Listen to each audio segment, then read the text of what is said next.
I'm starting off this talk with situating myself. This is how Indigenous people all over the world do introduce themselves in many different ways. There is no unique way of doing it. But it's also for you to consider that relationships are very important to health and well-being. In the center of the picture are my parents, Lloyd and Margaret. My father, Lloyd, lived all his life, 90 years, on the reserve we currently occupy south of Hamilton. My mother came from Switzerland, Margaret, and joined my father at the end of the Second World War and lived the rest of her life on our territory. You see some other family members around there, including the young Malcolm King at the bottom, graduate of McMaster some 50 years ago.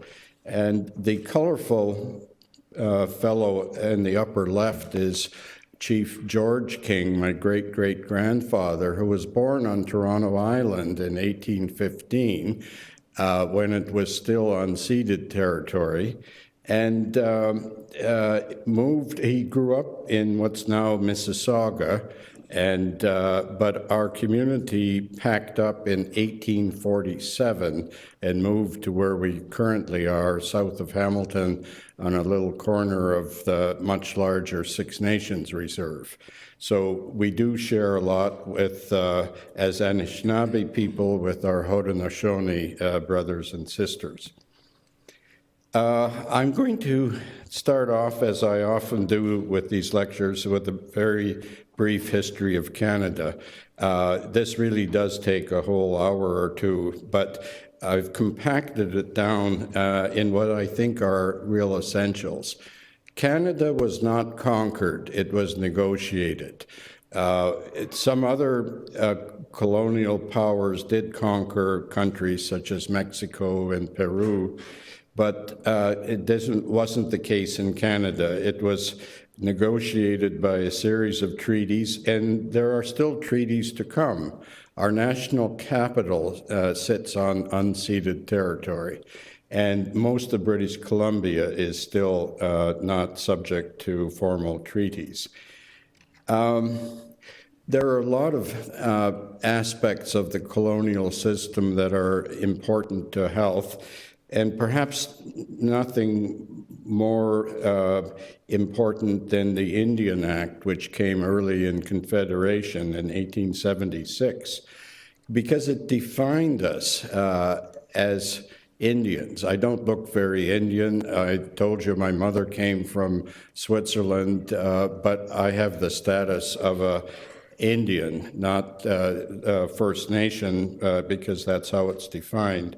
We still have the Indian Act from 1876. It's been modified many times, but it's still there. It defines who and who is not a status Indian. During until 1961, Indians were considered minors in law. I was born before then. My father was an adult by then. He was not able to sign a contract to own his own property. It was essentially the purview of the Indian agent. He needed permission during the Depression years of the 1930s to go off the reserve and work to earn a little bit of money. There were all kinds of things, gender discrimination. My mother, the Swiss woman, became an instant Indian by marrying my father in 1946. On the other hand, my father's sisters, 4 of them, all lost their status when they married white men.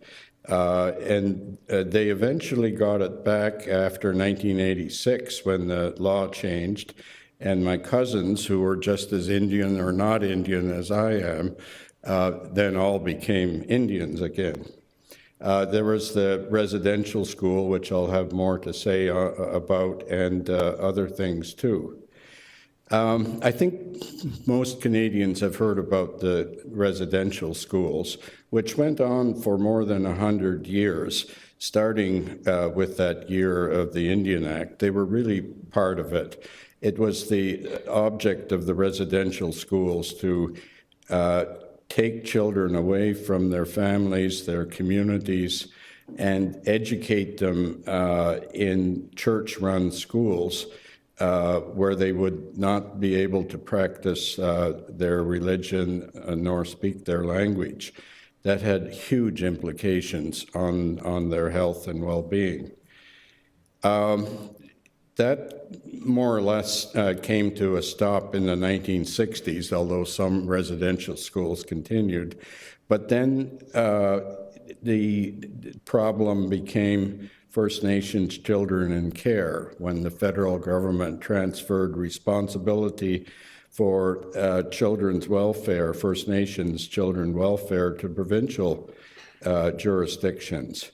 And many children were taken from their home communities. You're starting to hear about this now in the news. Just yesterday, the Premier of Saskatchewan apologized to First Nations people and in our province for the effects of this.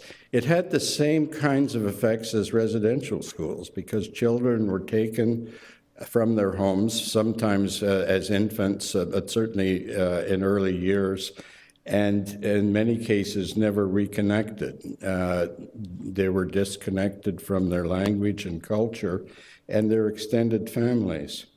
And so the traumas of disconnection, which are really the health behavior aspect, bear many similarities.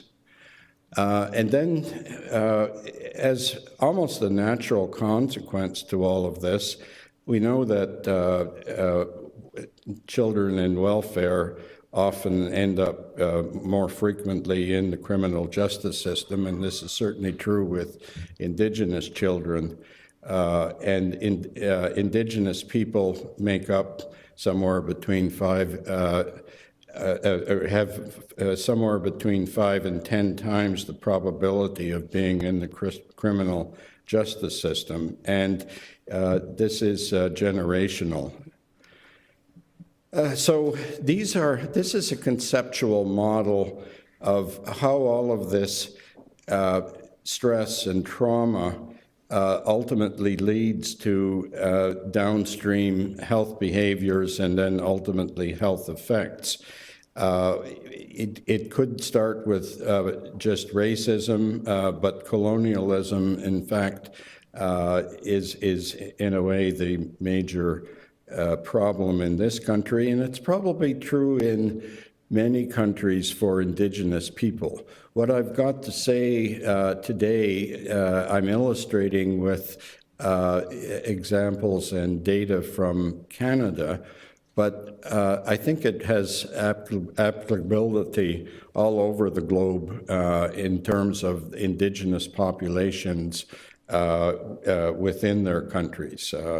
Dr. Buddha and I are part of a global Indigenous project with the Lancet. And there were several dozen of us, and we are trying to understand the health inequities in all of the countries in which Indigenous peoples have become colonized.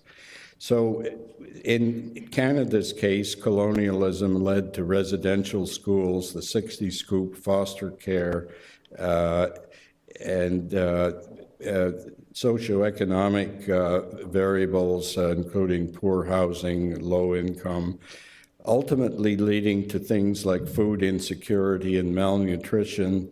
And then finally downstream, you get things such as HIV, hepatitis C, drug use, sex trade, criminal justice system, and homelessness. It's not all hopeless because the qualities over on the right side are mitigating factors against the development of all of these things, the resilience and the strong identity that some Indigenous people manage to maintain, and the concept of indigeneity, which I'll talk about a little bit more. Another way to look at it is, and this is a paper by Charlotte Lope, Redding, and Fred Ween from a decade ago, which is still very much used in our conceptualization of the issues. At the top, you've got the actual health effects: type 2 diabetes, hypertension, cardiovascular disease, COPD, but also things like depression, anxiety, suicides, and fetal alcohol spectrum disorder, HIV, hepatitis C, addictions. Those are all the immediate things that come to our attention. And in every one of those areas, you find Indigenous people, not just in Canada, but mostly throughout the world, more represented. But underneath those, the immediate causes of those issues: health behaviors, physical environment defects, poor education, food insecurity, employment, income. And underneath those are intermediate determinants, which are more systemic. The healthcare system is not designed well from the Indigenous point of view. Community infrastructures, environmental stewardship. Cultural continuity is an important potential mitigating factor that would reduce some of the downstream issues, and I'll have more to say about that. And certainly in the case of Indigenous peoples, whether it's in Canada or in other countries in the world, you have the underlying causes: the colonization, the racism, social exclusion. And again, the mitigating factor is self-determination. Self-determination can be considered a health intervention. In Canada, we had our Truth and Reconciliation Commission, which produced its report in 2015. It was set up in response to Prime Minister Harper's apology for the residential schools in 2008. And the commissioners came up with 94 calls to action, covering a whole range of human life: child welfare, education, language and culture, health and justice. And more than half of the calls dealt specifically with the concept of reconciliation. Not just the truth, but doing something about it. There were 7 calls specifically related to health, and I'm only going to illustrate 2 of them here because I think they're quite germane to what we need to consider today. The call to action number 18 is the one, in a way, that I've been talking about: to acknowledge that the current state of Aboriginal health in Canada is a direct result of previous Canadian government policies, including the residential schools, and that health care is a right. It's a human right that Aboriginal people have. So what I've said so far is just a brief summary of what led to that call to action. The next one, which I'm not specifically illustrating, is germane as well, number 19, because it says we have to do something about it. We can't just acknowledge that it is there. We need interventions and programs to close the gap in health equity, and we need data.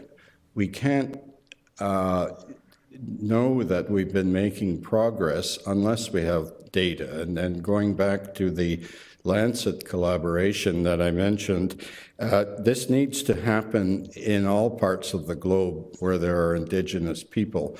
We need proper identification of Indigenous people in our health data. And we need to be able to monitor those data over time to ensure that we're making progress.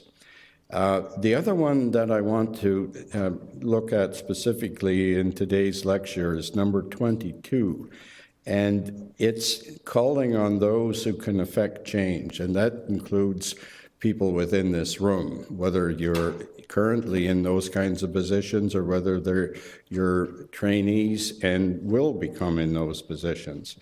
To recognize the value of Aboriginal healing practices and to use them in the treatment of patients in collaboration with Aboriginal healers and elders where this is requested.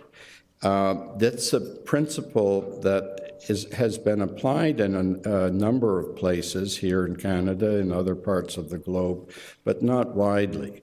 Working side by side with people who do traditional medicine, healers and elders, to provide more holistic treatments. The other important ones deal with things like cultural safety training for everybody, all health professionals. And in a way, that's what I'm doing right now. This is a brief lecture on cultural safety training, and I hope that you have many more.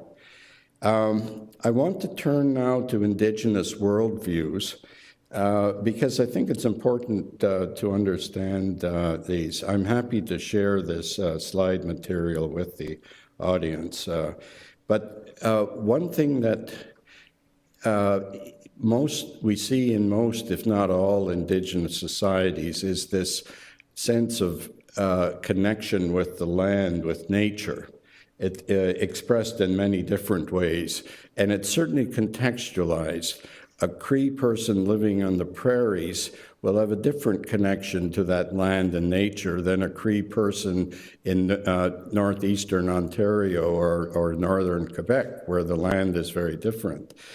So it's not just language, it's not just genetics, it's contextualized to that nature. They become part of our knowledge systems and social arrangements.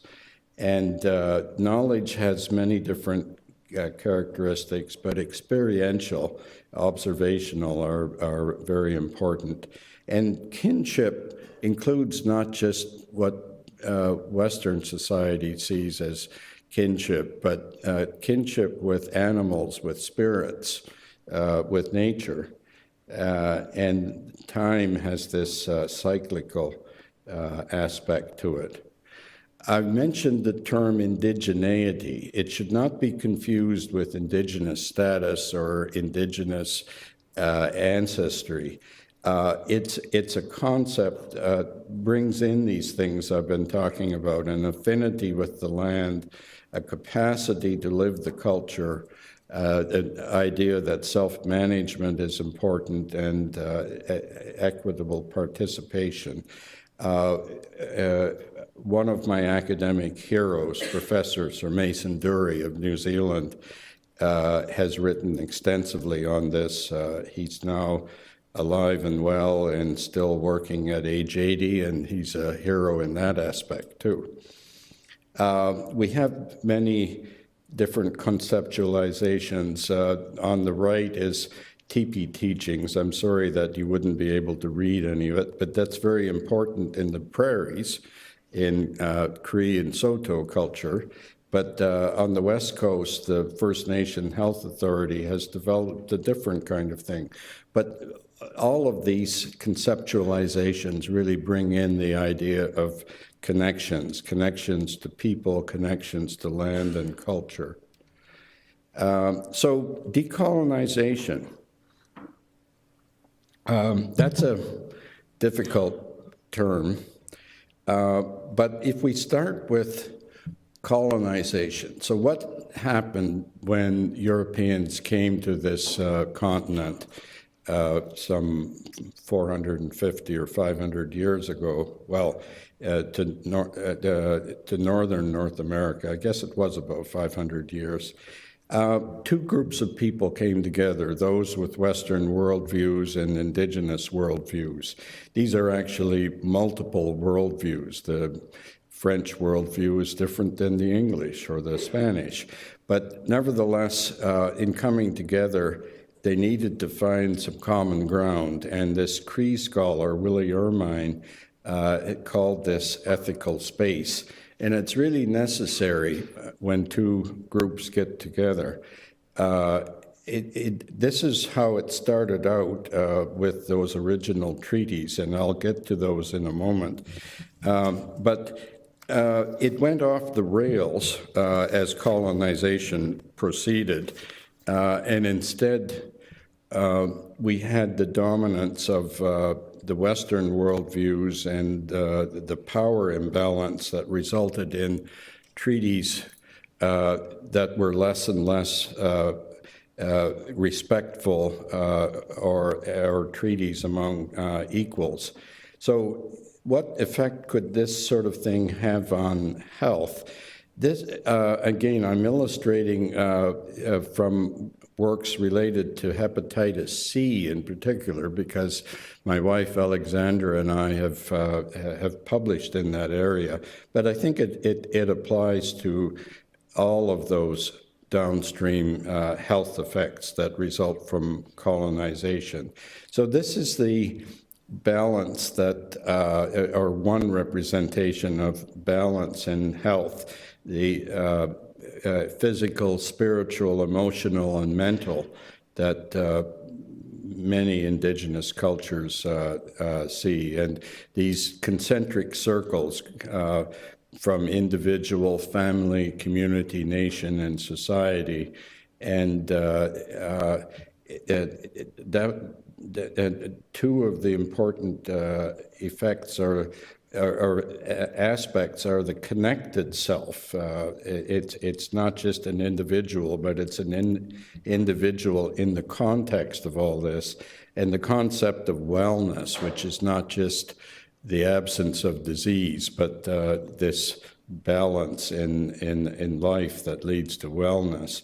So what happened with colonization? You had a disruption in all of these things.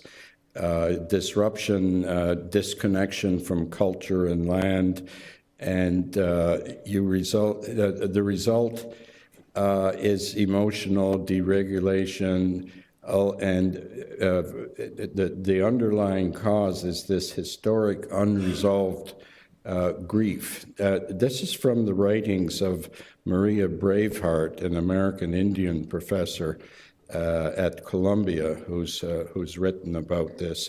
But again, I think it has general applicability. So we need to restore and do something about dealing with this historic unresolved grief of colonization. Otherwise, we get this chain of events that leads to injection drug use, IDU, and then in this case, ultimately, hepatitis C. So if you can see at the bottom of the slide, we've actually called this the colonial etiology of hepatitis C. It's a little bit of a bold title, but I think you'd find it worthwhile to read this paper. So in a way, this brings me to what's perhaps my main slide for the day, and I will take a bit of time with this. I've put all of this together on this diagram, and if we start over on the left with colonization, we have the immediate effects, or the actions of colonization that I've talked about, the Indian Act, the residential schools, the 60s scoop, the racism. And racism exists in the absence of colonization. Obviously, there's many other kinds, but it's certainly an aspect of the colonization in this country. These stressors of colonization and those various factors are real stresses. They lead to biological reactions. This is all tied up with epigenetics, as you know. I'm not showing that part of it, but I could. But ultimately, these things lead not just to physical responses, but to spiritual wounds. That's probably not part of the usual medical school agenda. Emotional and cultural disruptions and colonization of thought. And then as we go downstream, and the broadest pathway here is downstream because that's the reality. I could put error bars on this, and the majority of Indigenous people, unfortunately, would be on that downstream pathway. But the blue feathers or eyelashes, as my wife likes to call them, take us away from that path and upwards. But let's continue on down. Then we get negative coping, and it manifests itself in various ways: drug use, alcohol, other ways to escape. But we also have disconnectedness, cultural, spiritual, and ultimately pathologies such as metabolic syndrome. And then finally, when we get totally downstream, you have the addictions, you have the suicidality and suicide completion, physical end manifestations such as diabetes and hypertension, and the spiritual and emotional numbness. And these things, in a way, add up and produce an even greater imbalance than one might think of just with a single medical determinant. It's not all hopeless, though. We have to intervene to help the people who are downstream recover. And this is where combining Western and Indigenous approaches to healing would be valuable. Of course, we've got pharmaceuticals, we've got counseling. We have counseling from the Western point of view, and we have similar things in the Indigenous. We have culture-based healing and land-based healing. There's actually a lot of research now taking place on things like land-based healing all over this continent, and I think we will learn from that. But maybe at least equally important, if not more, is when we go further back upstream to look at resilient strategies, keeping our youth, particularly our children, connected with land and culture through ceremony and spirituality, to allow them to discover those connections with their land and culture that were denied so many Indigenous children here in this country and elsewhere in the globe. We need to support them with their ability to develop a positive identity and to achieve and maintain this holistic wellness before they start to go downstream. I think that's our major target area that we should be thinking about, particularly in global Indigenous health. And then finally, all of this is insufficient unless we tackle the real problem, which is the systemic parts of our society, societal interventions that need to address those health determinants, the many types of health determinants, and to achieve the work towards reconciliation, which is often defined as resetting that relationship. How much time do I have left? Okay. So I'm going to finish off this talk with dealing with that systemic part of it, because I think it's important.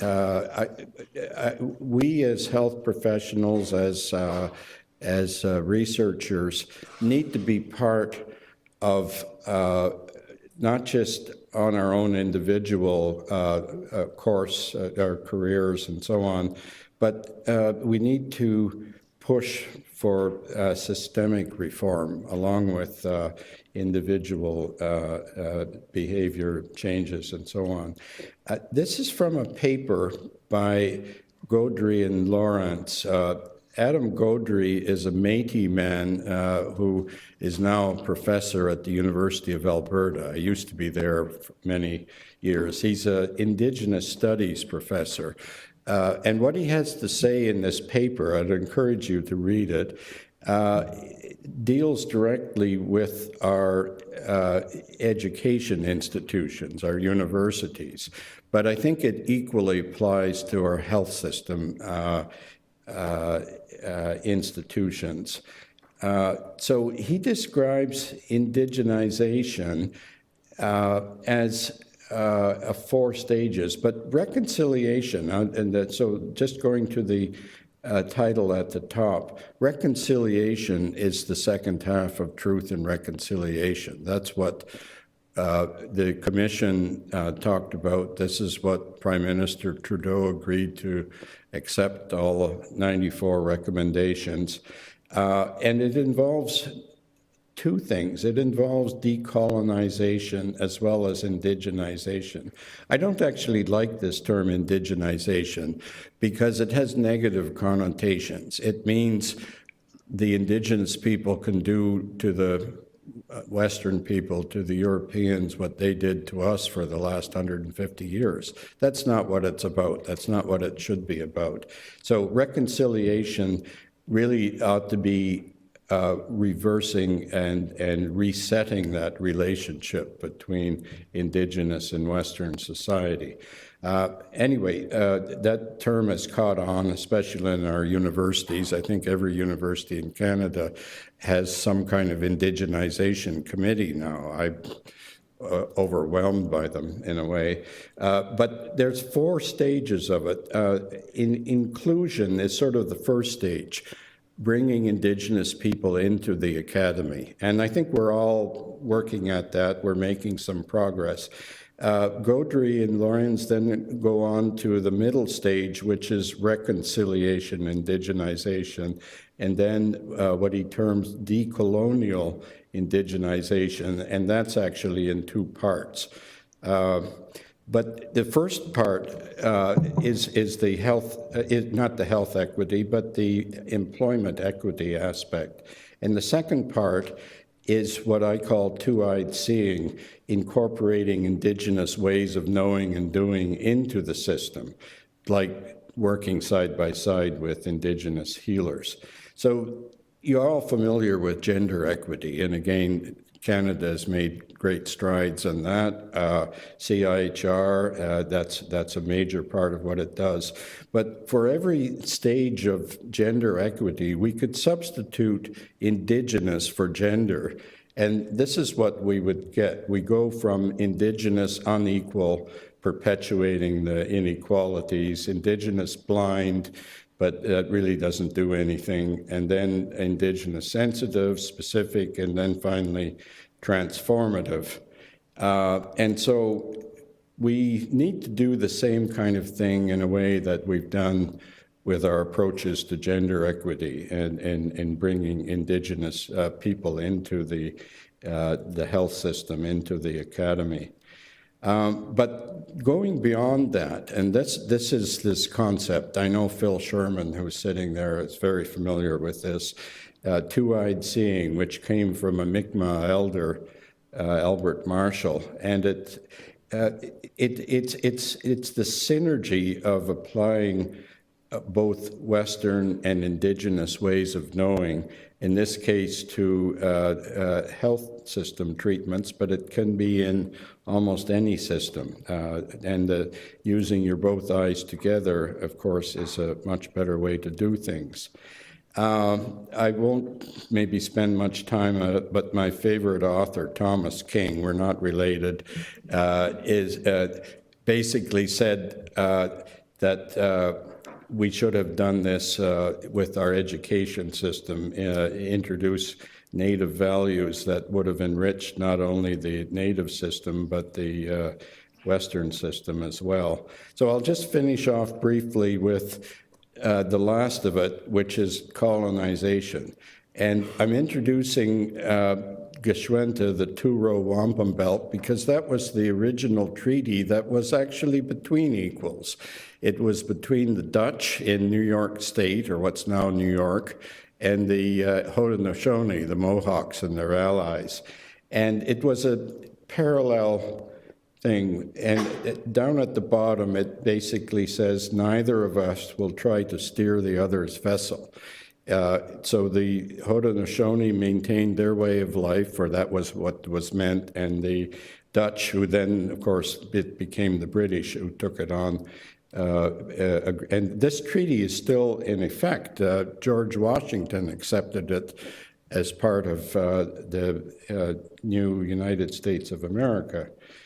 But, okay. I did have one more thing, but I'm out of time in any case, and the slide isn't showing. But the other thing I wanted to say is that it doesn't have to be, that was Adam Gaudry's point, it doesn't have to be separate but equal institutions within the academy. We need to find a way for them to join, but to join as equals. And that's his fourth stage, and that's what we really need to do, and that would be true reconciliation in a systemic system. And so with that, I would like to close and thank you for your attention.